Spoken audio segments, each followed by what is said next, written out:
క్రోధినామ సంవత్సరం కన్యా రాశి ఫలితాలు ఈ విధంగా ఉన్నాయి. ఉత్తరా నక్షత్రం 2, 3, 4 పాదాలు, హస్త 1, 2, 3, 4 పాదాలు, చిత్త 1, 2, 3 పాదాలు కలిగి కన్యా రాశిలో ఉంటాయి.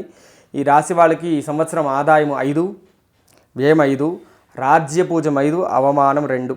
ఈ రాశి వారికి మే 1 నుంచి సంవత్సరం అంతా వరకు భాగ్యస్థానమందున గురువు రజితమూర్తిగాను, శనీశ్వరుడు సంవత్సరం అంతా షష్ఠ స్థానమందున తామ్రమూర్తిగాను, రాహుకేతులు సంవత్సరం అంతా నుండి సంవత్సరం అంత వరకు సప్తమ జన్మస్థానములందు రజితమూర్తిగా సంచరిస్తూ ఉంటారు. భాగ్యగురుడు సర్వకార్యములను లాభములు సంతుష్టిని కలుగు చేస్తాడు. అన్ని రంగంలో వారికి సమాజంలో గౌరవం పెరుగుతుంది. ధనాభివృద్ధి అసంపూర్ణంగా లభించిన పనులు పూర్తి చేస్తాయి. మాట విశ్వాసాల పట్ల శ్రద్ధ వహిస్తాయి. కొత్తగా తలపెట్టిన పనులు సత్వరమే పూర్తి చేసి ఆశించిన ఫలితాలు పొందుతారు. ఉద్యోగస్తులకు ప్రమోషన్, ఆర్థిక పరిపుష్టి కలుగుతాయి. వ్యాపార వర్గాల వారు, స్వయం వృత్తుల వారికి ధనదాయం పెరుగుతుంది.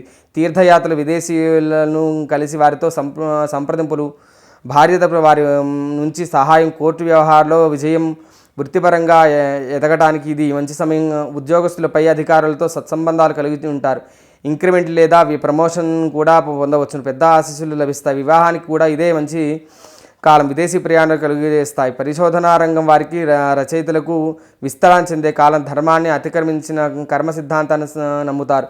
చిరకాల సమస్యలకు ఆనందదాయకంగా పరిష్కారం లభిస్తుంది. కన్యా రాశి వారికి కొత్త ఆలోచన, విశాల దృక్పథం, సృజనాత్మక వంటి విషయాలు ప్రభావితం అవుతాయి.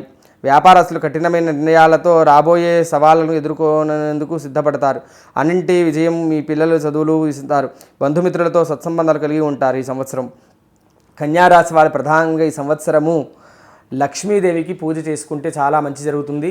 అదేవిధంగా దుర్గాదేవికి అర్చన చేసుకుంటే చాలా మంచి జరుగుతుంది ఈ సంవత్సరం కన్యా రాశి వాళ్ళకి.